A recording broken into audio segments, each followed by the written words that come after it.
ঝিলের প্রায় ৭৫% অংশ ঢেকেছে কচুরিপানায়। পাশাপাশি মাত্রাতিরিক্ত দূষণের কারণে সাঁতরাগাছি ঝিল থেকে মুখ ফেরাচ্ছে পরিযায়ী পাখির দল। চলতি বছর এই ঝিলে পাখিশুমারিতে এসে ঝিলের ভবিষ্যৎ নিয়ে ভয়ঙ্কর উদ্বেগ প্রকাশ করেছেন বর্ষিয়ান পাখিবিদ তথা পশ্চিমবঙ্গ প্রকৃতি সংসদের সহ সম্পাদক অরূপ চক্রবর্তী।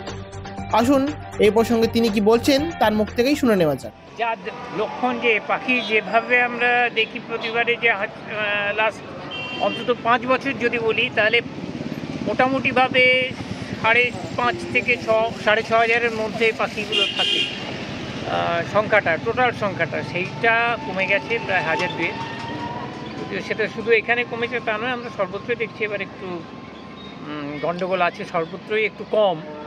তো এটা এখানেও কমেছে, কিন্তু অন্যত্র যে কারণে কমেছে এখানেও সেটা কিনা সেটা নিয়ে খুব চিন্তা করার দরকার আছে।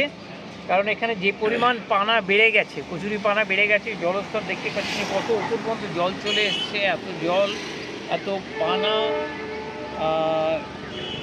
এর মধ্যে পাখির জন্য যথেষ্ট খোলা জায়গা নেই। আর জলের তো যারা বিশেষজ্ঞরা আছেন তারাই বলছেন যে জলের যে কোয়ালিটি সেটা খুব বাজে অবস্থায় রয়েছে, খুব খারাপ অবস্থায় রয়েছে। এখানে অনেক প্ল্যাঙ্কটনগুলো জন্মাতে পারে না, বা যে অ্যাকোয়াটিক প্লান্টগুলো ছিল সেগুলো নষ্ট হয়ে গেছে। তার থেকে যে অ্যালগিগুলো খেত আমাদের ডাইভিং ডাকগুলো, সেগুলো তো সম্পূর্ণভাবে আসা বন্ধ করে দিয়েছে কয়েক বছর ধরে। সাঁতরাগাছির অবস্থা ভালো নয়, এটুকুই বলব।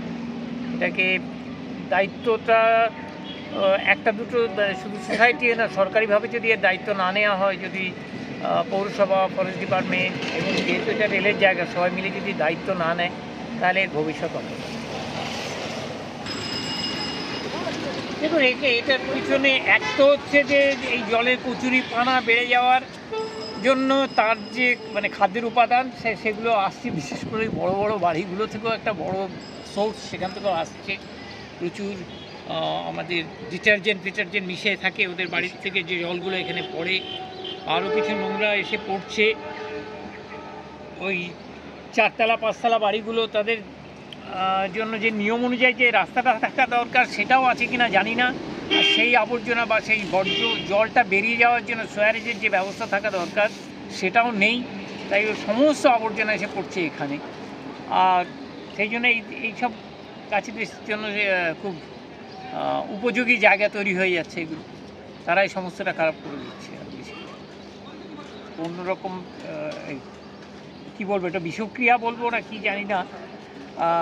এর কারণে এখানে আরও যে প্রাণীগুলো জলের মধ্যে থাকতো তারা খুব সমস্যার মধ্যে পড়ে, তারা হয়তো শেষই হয়ে গেছে। আমরা আরও অনেক মাছ দেখতাম, সেসবগুলো এখন চোখেই পড়ছে না। বা মাছগুলো খাওয়ার জন্য যে পাখিগুলো থাকতো খুব সহজে কর্মোরেন্ট, আমরা এখানে ইন্ডিয়ান শ্যাক বা গ্রেট কর্মোরেন্টও দেখেছি এক সময়, আজকে 4টে লিটিল কর্মোরেন্ট। সেটাই সব মাছ যারা খাবে বেশি করে তাদের খাদ্য নেই।